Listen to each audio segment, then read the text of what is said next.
நேயர்களே, இப்போ மத்திய கிழக்குல நடக்கக்கூடிய மோதலுடைய நிலை ரொம்ப பிரச்சனையா இருக்கு. இன்று இந்திய நேரம் இரவு 10:30 மணிக்கு டொனால்ட் ட்ரம்புடைய பேட்டி வெளியாகிறது.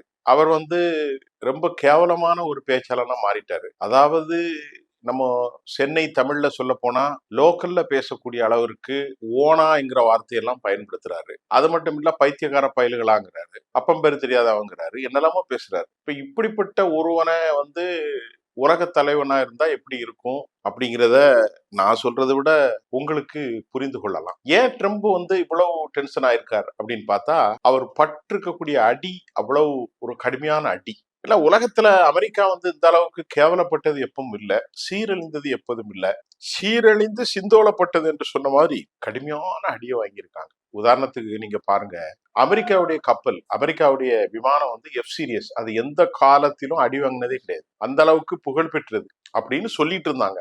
அமெரிக்காவுடைய ஏர் டிஃபென்ஸ் சிஸ்டம், தாடு, அது மட்டும் இல்லாம பேட்ரியாட்லாம் ரொம்ப ஃபேமஸ். அமெரிக்காவுடைய கப்பல்கள், அப்ரஹாம் லிங்கன், ஜெரால்டு, அமெரிக்காவுடைய வார்ஃபேர் சிஸ்டம், அமெரிக்காவுடைய UH-60, அமெரிக்காவுடைய உளவு அமைப்புகள் எல்லாமே அமெரிக்கா தான் அப்படின்னு ஒரு உலகம் ஃபுல்லா அப்படி ஒண்ணு இருந்துச்சு. அமெரிக்காவை தொட முடியாது, அமெரிக்காவுடைய அணு ஆயுத நிலைகள், அமெரிக்காவுடைய கப்பல்கள், அமெரிக்காவுடைய வார்ஃபேர் சிஸ்டம், அமெரிக்காவுடைய air defence system, F series பிளைட்டுகள், குண்டு போடக்கூடிய பம்பார்டன் சப் பம்பர் பஸ்டர், இப்படியே சொல்லி சொல்லி சொல்லி ஐயோ அமெரிக்காவை யாருமே ஒன்றும் செய்ய முடியாது அப்படின்னு நிலைய கதையை முடிச்சது முதல்ல ஈரான். ஒரே ஒரு உதாரணத்துக்கு ஒரு செய்தி சொல்றேன் பாருங்க.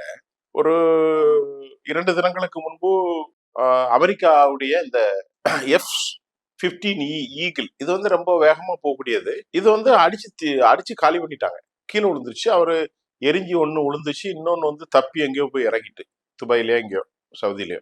அந்த விமானி குனிச்ச இடம் ஈரானுடைய எல்லைகளுக்குள்ள அவரு குனிச்சிட்டாரு. அவரை காப்பாத்துறதுக்கு அமெரிக்கா முயற்சி செஞ்சது எப்படின்னா, ஒரு பெரிய படையோட உள்ள வந்துட்டாங்க. அதுல நூற்றுக்கணக்கான வீரர்கள், 2 ஹெர்குலஸ் விமானங்கள், அதுல 10 பேர் இருக்காங்க. மத்த விமானங்கள்ல ஏராளமான பேர், சாப்பர்கள், இதெல்லாம் கொண்டு இறங்கி மலைகள் பக்கத்துல தேட ஆரம்பிச்சாங்க. மக்கள், ட்ரைபல் கம்யூனிட்டி $60,000 ஆசைப்பட்டு அவனை கண்டுபிடிச்சு கொடுத்தா எல்லாரும் துப்பாக்கி தூக்கிட்டு மலையில ஏறிட்டாங்க.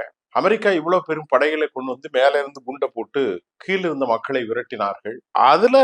இதுல 130 C-130 Black Hawk that has been fully destroyed. அந்த விமானங்கள் பை ஈரான் ஆன்கோயிங் அட்டாக்ஸ் மட்டும் இல்லாம UH-60 ஹெலிகாப்டர், இதுல அமெரிக்க வீரர்கள் சென்றார்கள், ஏராளமான குண்டு வீசினார்கள். ஈரானுடைய பராஸ் படைகள் அவர்களை துவம்சம் செய்து காலி செய்து அனுப்பிவிட்டார்கள். அமெரிக்காவுடைய இந்த தோல்வியில கடைசியில தப்பி போனா போதுன்னு சொல்லி விமானியை காப்பாத்திருப்பாங்க. போகும்போது 2 விமான ஹெலிகாப்டர்களை குண்டு வீசி அழித்து விட்டு சென்றார்கள். அந்த படத்தை பாக்கர் காலிபாபு போட்டுட்டு, அமெரிக்கார்கள் விமானிகளை தேடுகிறார்கள் ஈரானுடைய எல்லைக்குள்ள அப்படின்னு கிண்டல் செஞ்சார். ஏராளமான அமெரிக்க வீரர்கள் இதில் பலியாகி இருப்பதாக சொல்லப்படுகிறது. இது அவர்களுக்கு ஒரு பெரிய கேவலமான ஒரு சம்பவம் ஆயிட்டு. உள்ள நுழைஞ்சிருந்தா அந்த இடம் ஹெர்முஸ் பக்கத்துல உள்ள இடம் தான். அந்த இடத்துல அதிகமாக ராணுவ நிலைகள் கிடையாது. அந்த இடத்தையே அவர்கள் காலி செய்து உள்ள ஃபராஸ் படைகள் எல்லாம் துவம்சம் செய்து விட்டார்கள். இதுல ரொம்ப போராடி ஏராளமான உயிரிழப்புகளோடு தான் அமெரிக்கா 2 விமானங்களையும், இதுவரை 36 37 விமானங்கள், MQ-9 உளவு விமானங்கள், வாக்ஸ் விமானங்கள், F-35, F-15E, அதே மாதிரி சாப்பர்கள், UH-60 ஹெலிகாப்டர்கள், இப்படி நிறைய இழந்திருக்கிறாங்க. கொஞ்சம் நெஞ்சம் இல்லை, எந்த போரிலும் இவ்வளவு இழந்தது இல்லை. அத மாதிரி ஜெரால்டு ஆர்ஃபோர்டு ஷிப்பு பற்றி எரிஞ்சிருக்கிறது. அதுலயே பல ஏராளமான பேர் இறந்து போனதாக தகவல் வருது. ஆப்ரஹாம் லிங்கன் வரவே இல்லை, எங்க போச்சுன்னே தெரியல. இப்ப இந்த அவமானங்களை அவர்கள் சுமந்து கொண்டு பெரிய அளவுல அவரால் தாக்க பிடிக்க முடியல. இதற்கிடையில 2300க்கு மேற்பட்டிருக்கக்கூடிய ஜெஸ்ஸாம் மிசைல்ஸ் அவர்கள் இதுவரை பலாயிரக்கணக்கில் அவர்கள் வீசி முடித்து விட்டார்களாகும். அந்த ஜெஸ்ஸம் மிசைல் பேலன்ஸ் வெறும் 434 தான் இருக்கு. அதோடைய ஒரு தடவை ஏவனா 12 கோடி ரூபாய், 2000 தடவை ஏவனா எத்தனை $1 பில்லியன் கம்மியா இருக்கும் போயிரும் பாருங்க. இதெல்லாம் அவரால் தாக்கு பிடிக்க முடியல. அது மட்டும் இல்லாம சவுதியில் இருக்கக்கூடிய ரியாத்ல CIA உடைய தலைமை அலுவலகம் காலி செய்யப்பட்டு விட்டது. Central investigation agency has been collapsed. அதுல இருக்கக்கூடிய ஏராளமான தகவல்கள், அதுல இருக்கக்கூடிய ஏராளமான டேட்டா சென்டர்ஸ் எல்லாமே காலி. அதாவது சிஏ அலுவலகம் என்று சொல்கிறார்கள், இன்னொன்னு சிஏனுடைய உளவு அமைப்புகள் இருப்பது, மற்றொன்று ஸ்டேஷன் சொல்றாங்க. இந்த ரெண்டையுமே 3 மாடிகள்லையுமே அடிச்சிட்டாங்க. நள்ளிரவு 1:30 மணிக்கு மேல முதல்ல ஒரு ட்ரோன் அது தொலை போட்டது. 2வது ஆளில்லா விமானங்கள் உள்ள பூந்து அடிச்சு காலி செஞ்சுட்டாங்க. இந்த மாதிரி ஒரு இது இல்ல, 2 இல்ல. இப்போ அமெரிக்காவுக்கு என்னவென்றால், அந்த நாட்டுடைய மக்கள்கள் 68% போர் நிறுத்தத்துக்கு எதிராகவும், 11% போருக்கு ஆதரவாகவும், எஞ்சிய 28% எதுவும் சொல்லாத ஒரு நிலை இப்பொழுது அங்கே காணப்படுகிறது. இப்படிப்பட்ட ஒரு டிசன்ட் கன்ஃபேபுலேஷன் வந்து போயிட்டு இருக்கு அமெரிக்காவில். என்ன செய்வது? அப்புறம் பெரும் பொருள் இழப்பாகி இருக்கிறது. இதை தாண்டி போரை நின்ற பிறகு எந்த முகத்துல போய் அரபு நாட்டு தலைவர்களை இவன் சந்திக்க போகிறார் என்பதும் அவருக்கு தெரியவில்லை. அரபு நாட்டுடைய முதலீடுகள் இனி தொடருமா? ஏன்னா அரபு நாடுகள் முழுமையாக அழித்து விட்டார்கள். சவுதி அரேபியா அடி வாங்கிட்டு, அராம்கோ கம்பெனி யுஏஇல, துபாய், அபுதாபி காலி. இன்றைக்கு காலையில வந்த செய்தி, நேற்று பஹ்ரைன்ல அமெரிக்காவுடைய கடற்படை தளங்கள் காலி, 8000 பேர் குடும்பங்களோடு இடம்பெயர்ந்து விட்டார்கள் என்று சொல்கிறது. 1500க்கு மேற்பட்ட செயலர்ஸ் மாலுமிகள் அவர்களும் கூட போர்சபிள் எவாக்குவேஷன், உடனடியாக கிளம்பப்படி அச்சுறுத்தப்பட்டு உயிருக்கு பாதுகாப்பு இல்லாமல் பஹ்ரைனில் கிளம்பி இருக்கிறார்கள். குவைத்துல அவர்களுடைய தளங்கள் நாசம் செய்யப்பட்டிருக்கிறது. டீசாலினேஷன் பிளான் வந்து அவுட்டு. அங்குள்ள விமான தளங்கள் 15க்கு மேற்பட்ட தளங்கள், ஏர் டிஃபென்ஸ் சிஸ்டம் என்ன ஆச்சு அப்படின்னு கேட்பான்ல. நான் உன்னை நம்பி தானப்பா இருந்தேன், என் நாட்டெல்லாம் அழித்து போயிட்டான். இது ஒன்று. அப்புறம் அமெரிக்க அதிபர் சொன்ன நடவடிக்கை எதுவுமே நடக்கல. முதல்ல ஆட்சி மாற்றம் கொண்டு வருவோம். ஆட்சி மாற்றத்தை கொண்டு வரதுக்கு வாய்ப்பு இல்லை. காணாத நிலைக்கு மக்கள் எல்லாம் அமெரிக்காவுக்கு எதிராக ஆகிவிட்டார்கள். 2வது ஹெர்முஸை நான் கைப்பற்றுவேன்னு சொன்னான். ஹெர்முஸ்ல இப்ப அவங்க டாலர் இல்லாமல் வியாபாரத்தை தொடங்கி விட்டார்கள். யுவான் மூலமாக டிரான்சாக்சன், டாலரைசேஷன் என்ற உலகம் முழுவதும் கேட்கின்ற அந்த குரல்களுக்கு முதலாக அது வழிநடத்திய பெருமை ஹெர்முஸ் வளைகுடாவின் மூலம். நீங்கள் யுவானில் பிசினஸ் செய்யணும், அதாவது சீன பணத்தில் என்பதை தெளிவாக சொல்லிவிட்டது ஈரான். இப்பொழுது எல்லா நாடுகளும் அப்படித்தான் செய்து கொண்டிருக்கிறார்கள், சொந்த பணத்தில், ஈரான் பணத்தில். இது 2வது. 3வது, நான் கருக்குள்ள இறங்கிடுவேன்னு சொன்னார். இப்போ சர்வதேச வல்லுநர்கள் என்ன சொல்றாங்க, நேற்று அமெரிக்க F-15 இதை அவங்க காப்பாத்துறதுக்கு இறங்கினாங்கல்ல, அதுல 100 கிட்ட அளவுக்கு இறந்திருப்பாங்கன்னு சொல்றாங்க. நிறைய ஷாப்பர்கள் க்ளோஸ் ஆச்சு, இந்த விமானங்கள். இது ஒரு பெரிய நெருக்கடியை உண்டாச்சு. இது எதிர்பார்க்காத, அன்எக்ஸ்பெக்டட்.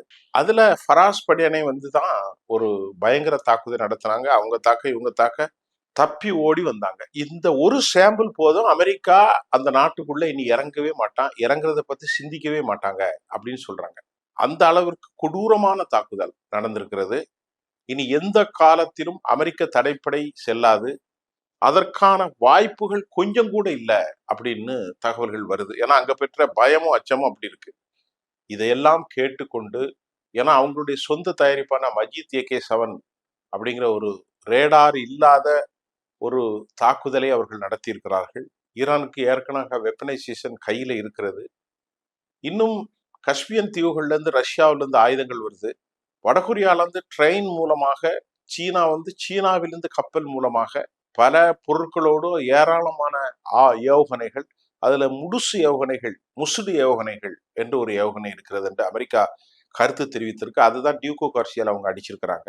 ஆக இப்படி செய்மதியை தெளிவாக கொடுப்பதற்கு ரஷ்யானுடைய படப்பிடிப்பு, சேட்டலைட் பிக்சர்கள், அதன் மூலம்தான் CIA அலுவலகம் அளிக்கப்பட்டது, கடற்படை தளங்கள் அளிக்கப்பட்டது. அமெரிக்க வீரர்கள் கொத்து கொத்தாக கொல்லப்படுகிறார்கள். இஸ்ரேல் வந்து பற்றி எரிகிறது. இஸ்ரேல் வந்து இப்ப என்ன பண்ணிட்டாங்க, அவங்க தாக்கு பிடிக்க முடியாம ஈரானுக்குள்ள வந்து பாலத்தை உடைச்சாங்க, ஈரானுக்குள்ள வந்து சிமெண்ட் ஃபேக்டரி, ஈரானுக்குள்ள வந்து பெட்ரோ கிளப், கெமிக்கல் ஹப்பு, இப்படி எல்லாவற்றையும் தாக்குறார்கள், அலுமினியம் ஃபேக்டரிலாம். ஆகவே போரை நிறுத்தி எங்களுடைய கோரிக்கையில் ஏற்றுக்கொண்டால் மட்டும்தான் நாங்கள் சமாதானம், இல்லை என்றால் இல்லை என்ற ஒரே நிலைப்பாட்டில் ரெடியா இருக்காங்க. அமெரிக்காவை இதோட விட்டுட்டா நாம நிலைமை ரொம்ப காலிங்கிறது அவர்களுக்கு தெரியும், எந்த நேரமும் பழி வாங்குவாங்கன்னு. அதனால இன்னைக்கு தெளிவான முடிவுகளோடு 2 பேரும் போராடிட்டு இருக்காங்க. இதனுடைய தீவிரமான விவகாரம் என்ன நடக்க போது தெரியும். ஆகவேதான் வாயில் வந்த அசிங்கமான வார்த்தைகளை எல்லாம் FUCK அப்படிங்கிற மாதிரி எல்லாம் அவர் பயன்படுத்துறார். அதை நம்ம இங்க போடவும் முடியாது, பேசவும் முடியாது. ஒரு உச்சபட்ச கேவலத்துக்கு போனது. அமெரிக்காவுக்கு உலகத்திலே எந்த காலத்திலும் மதிப்பில்லாத ஒரு நிலையை அவர் உருவாக்கிட்டார். ஒருவேளை இந்த நாடு இன்றிலிருந்து இறங்க வேண்டும், இனி அதற்கு வளர்ச்சி இல்லை என்று இருக்குமானால் அது இன்றைய சரித்திரம் நாளைய உண்மைக்கு முதல் படியாக அதை ஆரம்பித்து வைத்திருக்கிறார். அமெரிக்காவுக்கு இனி தொடர் இறக்கமாகத்தான் இருக்கலாம், அப்படிதான் பார்க்கப்படுது. ஏன்னா இனி வரக்கூடிய இன்வெஸ்ட்மெண்ட் எல்லாம் அமெரிக்காவுக்கு வராது. இன்னும் அமெரிக்காவுடைய கம்பெனிகள், இவர்களால் 18 கம்பெனிகள், ஏராளமான பாலங்கள், நிலைகள் எல்லாமே துவச்சது இருக்கிறது. மத்திய கிழக்குக்கு வராம அமெரிக்கா ஒன்றும் செய்ய முடியாது. சிரியா வரைக்கும் அடிச்சிட்டாங்க. சிரியாவில் தளங்கள் எல்லாம் அடிக்கப்பட்டிருக்கிறது. இன்னும் வலுவாக பல மாதங்களுக்கு போரிட தெளிவாக இருக்கிறது. ஆனால் அமெரிக்கா சில நாட்கள் கூட தாக்கு பிடிக்க முடியாது. இதற்கிடையில இந்த நள்ளிரவு என்ன பேச போகிறார், முன்னிரவு நள்ளிரவு என்று நாம் எதிர்பார்ப்போம். மீண்டும் அடுத்த செய்தியில சந்திக்கிறேன். நன்றி.